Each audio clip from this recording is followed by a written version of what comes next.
masih lakukah sekolah seni di era yang modern seperti ini, Pak? Era yang katanya 4.0 begitu ya, semuanya membutuhkan internet, membutuhkan gadget begitu. Nah, apakah sekolah seni masih relate, Pak, dengan kondisi saat ini? Perguruan tinggi masih dianggap oleh banyak masyarakat sebagai penentu keberhasilan di dunia kerja. Lalu, masihkah sekolah seni menjanjikan di era yang sudah bergeser ke era teknologi informasi? Benarkah anggapan banyak orang pilihan menjadi seniman tak bisa menjanjikan banyak hal di dunia kerja? Menjawab pertanyaan itu, di Ngaso kali ini kami berbincang dengan Rektor Institut Seni Indonesia atau ISI Surakarta, Dr. Inyoman Sukirna, Eskar MH.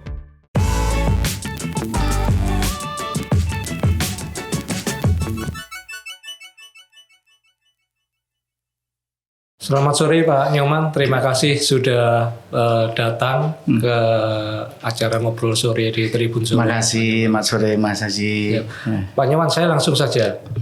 Ini kan anak-anak sekolah pada daftar ke tingkat perguruan tinggi ya. Nah, satu isu yang saya penasaran dan saya ingin tanyakan Pak Nyoman, masih lakukah sekolah seni di era yang modern seperti ini, Pak? Era yang katanya 4.0 begitu ya, semuanya membutuhkan internet, membutuhkan gadget begitu. Nah, apakah sekolah seni masih relate, Pak, dengan kondisi saat ini? Ya, baik, terima kasih. Sebenarnya apa yang kita pikirkan dengan realitas yang ada itu kadang-kadang tidak sinkron itu gitu. Kita berbicara fakta saja, bukti mau menunjukkan bahwa akhir-akhir ini perguruan tinggi seni gitu yang terbatas di Indonesia itu banyak diminati. Misalnya saya ambil contoh yang tahun kemarin gitu, tahun ajaran 2021, peminat yang masuk ke mendaftarkan diri anak-anak generasi muda kita ke ISI Surakarta itu nisbahnya atau rasionya saya lihat itu 1:3,9, hampir 1,4. Artinya apa? Daya tampung kami yang cuma terbatas 1.000 lebih sedikit itu 4.000 sekian yang mendaftarkan, itu kan? Jadi tidak benar anak-anak itu tidak mencintai seni tradisinya gitu. Itu buktinya itu gitu. Ya. Misalnya yang paling di pojok itu, yang paling tidak disukai anak-anak itu biasanya ini di seni pedalangan. Kami mempunyai daya tampung di prodi itu karena keterbatasan sumber daya itu ya cuma 50 gitu memprediksikan. Sudah 45 kemarin itu. Seni pedalangan. Seni pedalangan. Jadi mempelajari tentang pewayangan, menjadi dalang. Jadi dalang, jadi bambiworo dan lain sebagainya. Ada belajar dalang itu kan banyak hal mereka dapatkan, tidak hanya dalang saja. Itu yang perlu dimengerti. Jadi MC tradisi yang Jawa gitu kan luar biasa honor sekarang kalau dari finansial. Mereka juga dari banyak hal Mas sebenarnya gitu. Nah, saya melihat kesadaran generasi muda kita sudah mulai ada ke situ gitu. Mohon maaf Pak Rektor, sebagian besar dari orang kita itu berpikir ya, sekolah di perguruan tinggi agar ketika lulus itu bukan hanya mendapat ilmu tapi juga mendapatkan pekerjaan. Sebagian besar mindset orang kita kan seperti itu, Pak. Nah, menurut Pak Rektor, apakah di era kini menjadi seorang seniman itu layak diperjuangkan? Saya kira saya berani jangan bertaruh nggak bagus ya pertaruhan gitu. Tidak ada satupun lulusan dari ISI Surakarta yang nganggur Mas, gitu. Karena apa? Karena potensi yang mereka dapatkan di prodi masing-masing itu bisa dikembangkan sendiri. Dan kadang-kadang tidak dinyana-nyana oleh masyarakat gitu loh. Tidak disangka, paling tidak misalnya saya di program studi karawitan dulu sejak tahun 2082 saya masuk di sana sampai sekarang gitu. Kalau adik-adik kelas itu tidak bisa membuat kelompok, tidak jadi pegawai negeri atau tidak bisa membuat sanggar, dia masuk di kelompok yang dimiliki oleh senior-seniornya. Misalnya kemarin ada jadi pengrawitnya Pak Mantep, almarhum di Pak Anom, di Bayu itu Mas Kangko, Mas Yoyo, Pak Purbo Asmoro itu rata-rata lulusan itu. Dan setiap bulannya rata-rata Pak Purbo Asmoro teman itu kalau tidak pandemi ini 1 bulan itu bisa lebih dari 25 kali. Kalau pegawai negeri di golongan 3A itu berapa gaji? Kita bisa hitung-hitungan bisa, Mas. Sebenarnya tidak rugi itu gitu. Nah, itu jaminannya itu. Nah, terus ada di indikator kinerja utama dari Kemendikbud itu menanyakan berapa sih pendapatan penghasilan dari lulusan itu. Kalau pendapatan itu berupa rupiah itu maksud saya dia mendapatkan rupiah itu bisa kita bandingkan antara gaji pegawai negeri itu berapa dengan seniman yang bahkan ada dalam 1 bulan 35 kali dia pentas, payu istilahnya gitu, bisa, gitu. Kan itu belum bagi mereka yang mempunyai sanggar gitu kan, bisa. Sekarang karawitan itu sudah untuk film, Mas. Terakhir itu Mas Garin membuat film Black White Silent gitu, hitam putih yang tidak ada omongan itu sudah menggunakan karawitan untuk ilustrasinya dan campur dengan orkestra musik barat. Saya ikut di tim itu dan itu di Melbourne, di Esplanade Singapura, di Jerman, di Belanda dan di Inggris. Ini bulan Maret tahun depan ke Prancis, Mas itu. Itu gamelan itu. Artinya menjadi seorang seniman masih relatable ya dengan era begini ya. Makanya saya bilang ayo kuliah seni gitu kan. Ayo kuliah seni. Pak Rektor. Baik, Pak Rektor, ada beberapa prodi ya diisi ya, seperti kampus lainnya gitu ya. Apakah di setiap prodi itu ada sebuah pekerjaan yang spesifik? Apakah setiap prodi itu menjanjikan bahwa kalau dia misalnya dia lulus dari prodi itu, ya dia bisa mengejar sebuah pekerjaan yang spesifik, Pak Rektor? Baik, ini kalau di dalam program studi itu kan dituntut di sana profil lulusan kayak apa, itu wajib itu ada gitu.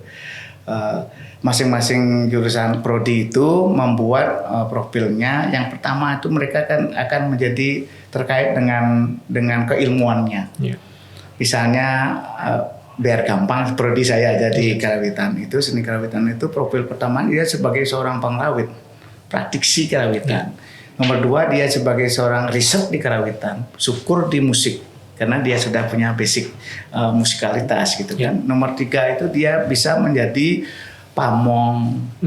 Selain pegawai negeri itu berarti kompetensi capaian lulusan di prodi itu sudah ada, Mas. Gitu. Tinggal sekarang hidup itu katanya pilihan mau jadi apa gitu. Di pegawai negeri apa gini saja cukup privat juga lumayan gitu. Itu. Jadi masing-masing prodi itu punya kompetensi lulusan gitu. Yang itu yang yang dijual itu kan gitu. Artinya semua lulusan isi pasti punya skill yang spesifik ya. Iya. Karena ini perguruan tinggi seni kan tidak hanya di teori ilmu saja, dia lebih ke virtuositas atau keterampilan mereka itu. Malah lebih ke praktisi Pak ya dibandingkan skill soft skill ya. Betul, saya cenderungannya keterapan sekarang. Iya, keterapan. Jadi sarjana terapan, tari, sarjana terapan, animasi dan lain sebagainya gitu. Lebih ke sana, Mas sebenarnya. Pak Rektor, menurut catatan isi persentase lulusan isi yang mendapat pekerjaan apakah sudah cukup membahagiakan buat isi? Apakah sudah cukup memuaskan buat isi? Ya sebenarnya kami bisa membanggakan, Mas, karena beberapa alumni yang ada di luar itu sering berkabar gitu. Karena mereka itu menyebar itu ada yang ada di New Zealand, di lokal staf ambisi kedutaan besar kita di sana, ada sudah green card gitu, sudah mendapatkan KTP di Amerika gitu kan, sudah banyak lulusan kita ada di sana gitu. Terus di kedutaan besar yang dekat saja di Malaysia itu banyak lulusan kita di sana. Itu yang kabar baik, menanyakan bagaimana dan mereka siap untuk membantu penyebaran publikasi kita. Terus yang kedua yang ada di rumah yang tidak jadi pegawai negeri seperti itu, mereka disanggar-sanggar dan lain sebagainya. Kita misalnya lihat di Solo saja deras. Deras kalau kita komunikasi di jalan, deras punyanya Mas Hardi kan, Iya. Lawang Junjing itu lulusan ISI Mas, gitu. Dan yang lain ada Mas Barata yang Kria gitu. Dan yang kita banggakan saat ini adalah Mas Eko PC Supriyanto itu yang mendesain pembukaan Olimpiade di Papua kemarin itu dan lain sebagainya. Baru saja saya kemarin pulang dengan mereka dan tim itu di Morotai mendesain Morotai Tokuela Festival 2022 yang melibatkan 2022 penari di sana. Luar biasa. Jadi memang cukup banyak Pak ya alumnus yang Benar. punya karya besar Pak ya. Ya, dan tidak hanya di lokal di kita saja sudah menyebar kemana-mana Mas gitu. Ya. Bahkan ada di angkatan saya itu ada di Minnesota itu Mas Joko Sutisno sampai aku golekna konco penerus di sana itu karena gamelan sudah emas SMP itu sudah nabuh gamelan Jawa Mas di sana. Jadi dia beli sekian puluh bahkan ratus itu di sana dia menyebar jadi yang gitu.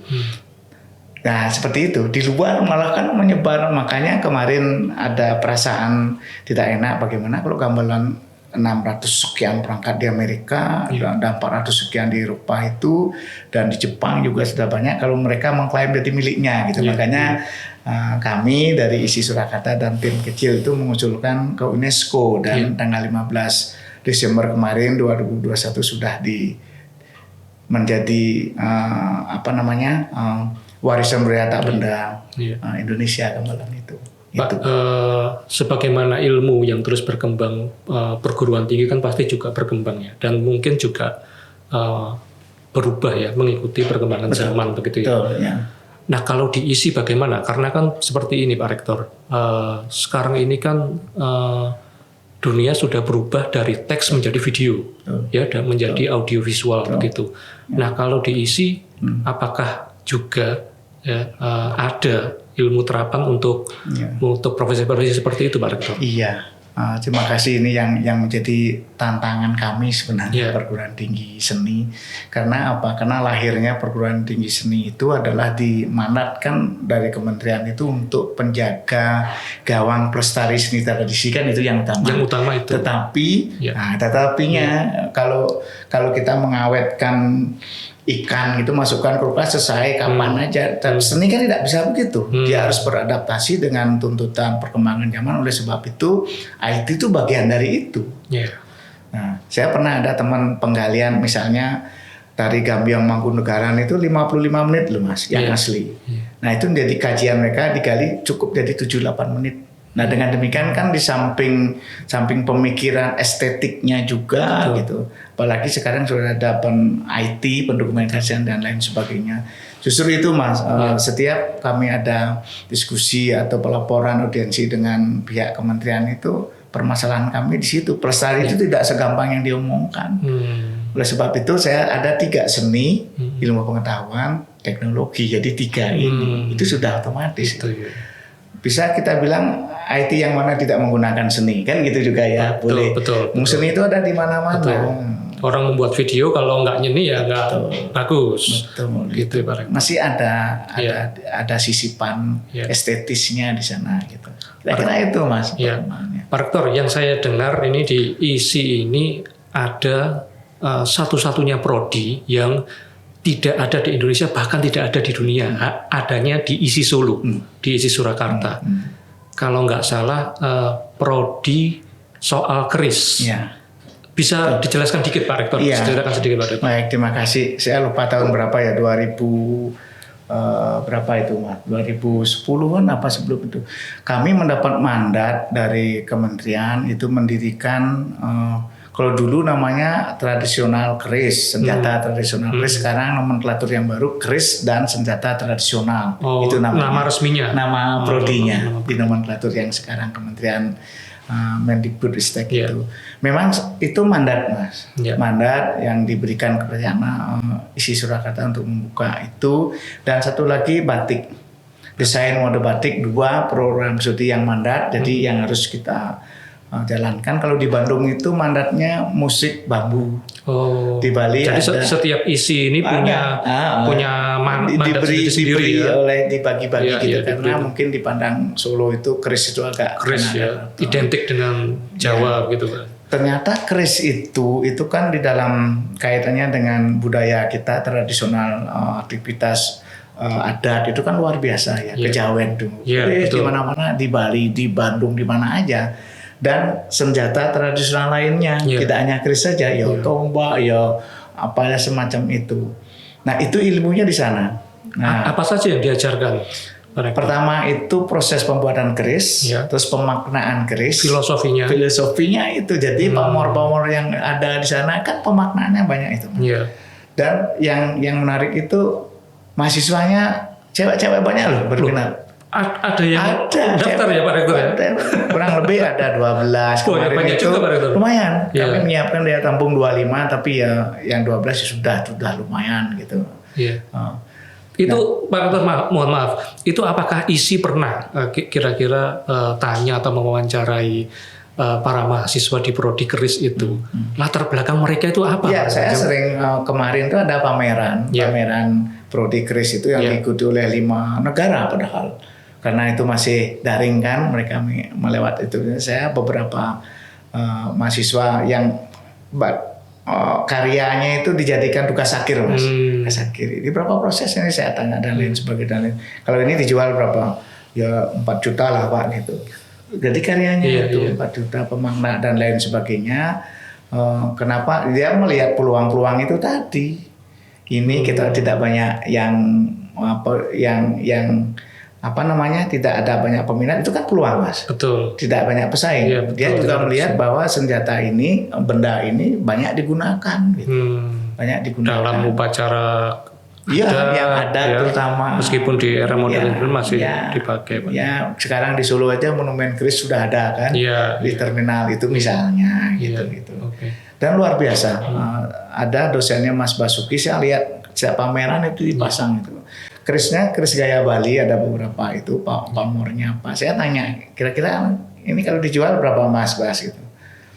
Ya nggak saya jual Pak. Kalau dijual berapa ya 2M lah gitu. Jadi agak cuma M gitu keris itu. Jadi itu kan peluang yang luar biasa mas. Kita tidak ngeh dengan itu. Makanya cewek-cewek ini pinter.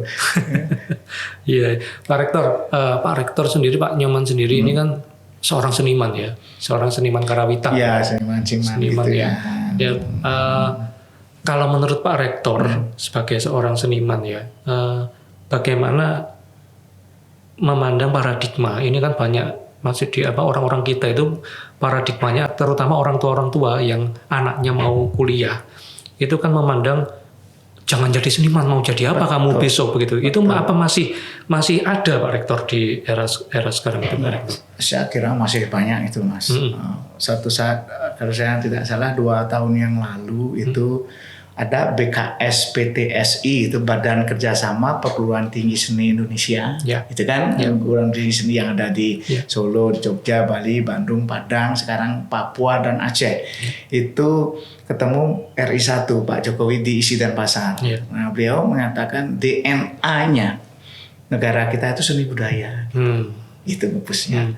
Maka itu ayo kuliah seni gitu. Dan anggapan-anggapan itu sebenarnya kan dulu seni itu kan hanya sekedar untuk menghibur saja. Semua orang tahu. Art by destinasi gitu orang bilang. Seni itu untuk keperluannya upacara apa itu sedekah laut apa kan gitu dulu ya. Tidak mungkin mereka itu. Tapi sekarang kan ada lukisan itu teman saya Gusti Nengah Nurato itu sudah 3-4 M satu lukisan. Misalnya apakah kalau mau kerja di kantor harus mengumpulkan berapa tahun gitu ya. Kira-kira gitulah kira-kira. Misalnya teman saya Mas Purbo Asmoro Dalang itu sekarang dia sudah 125 loh Mas. Satu malam bayang loh. Kalau Pak Mantap 125 juta ya. Kalau Pak Mantap 150. Ini 125 sudah mau. Kalau tidak 125 ya yang lain saja. Ya beri peluang juga kepada adik-adik kelasnya. Sin 75-an sing nyekat bahkan 10-an ada juga gitu kan. itu. Iya, Jadi iya, sudah itu ada gambarannya, tarif-tarif ya. lah. Iya, Jadi betul. oleh sebab itu seni itu sekarang sudah jangan dilihat sebelah gitu. Mereka juga seni untuk seni dan seni untuk yang lainnya. Gitu. Artinya menjadi seorang seniman bisa menghidupi lah ya Pak. Saya kira yakin Pak Mantap tuh dari mana bisa punya 22 mobil. Saya tanya dengan ibu itu Bu Iya, Mama Ati itu kan. Iya. Ma itu berapa mobil yang ada 22 gitu. Termasuk truk bisa. Iya. Itu dari mana itu? Iya. Nggak ada, itu dari seninya Pak Mantap itu. Betul. Gitu. Kira-kira itu Mas Betul. contoh yang agak ekstrim sedikit Betul. itu ya. Pak Rektor, terakhir ini dari kami, silakan Pak Rektor beri pesan buat teman-teman atau adik-adik kita yang mau kuliah, gitu ya, terutama yang mau kuliah seni tapi takut, begitu ya, ada keraguan. Jangan-jangan kalau saya sekolah di seni itu saya besok nggak bisa kerja atau nggak bisa menghidupi keluarga saya. Betul. Juga pesan buat orang-orang kita, para orang tua gitu ya, yang anaknya mau pingin menjadi seniman, pingin sekolah seni tapi terbentur paradigma gitu. Betul. Arab tadi opo sesuk gitu Betul. ya. Silakan, Pak. Bagaimana, Baik, terima Iya, kasih iya. terutama generasi muda kita. Sebenarnya yang pertama karena mandat kami di perguruan tinggi seni itu yang pertama itu seperti saya bilang tadi itu kalau dalam percaturan di dunia itu negara kita Indonesia itu bahan modal utamanya itu seni budaya.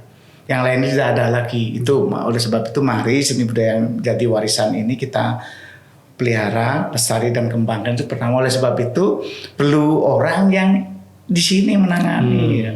Kalau sudah anak bangsa tidak ada, terus apa lagi gitu loh Mas. Oleh sebab itu peluang-peluang seniman itu sebenarnya luar biasa. Karena kita punya tradisi, punya adat yang masih berjalan sampai sekarang gitu. Bisa itu, saya yakin. Ayo kuliah seni lah gitu, saya jamin itu. Dan kami sebagai penyelenggara di Surakarta sudah bekerja sama dengan beberapa mitra yang siap untuk menampung itu. Gitu. Jangan khawatir, karena Menteri juga memberi kiu kepada kita. Jangan buka prodi yang mencetak pengangguran, itu jaminannya. Dan kampus juga akan siap untuk berkoordinasi dengan para alumni yang pagi yang belum lulus datang ke kampus lah. Kami ajak apa nanti ya gitu, apa nanti gitu. Kira-kira gitu Mas. Yang penting yang utama tadi itu negara kita percaturan di dunia itu Indonesia itu apa yang bisa dijadikan andalan untuk diunjuk gigi gitu. Ya seni budaya itu. Iya. Nah terus siapa yang menangani itu? Kalau bukan kita sendiri, kira-kira gitu singkatnya. Baik, terima kasih Pak Nyoman sebagai rektor ya, ISI Surakarta sudah meluangkan waktu ke studio Tribun News Solo, Pak Rektor. Terima kasih, Mas. Demikian Tribuners, ngobrol sore kita kali ini. Kita berjumpa di ngobrol sore selanjutnya tentu dengan narasumber yang tak kalah menarik. Selamat sore.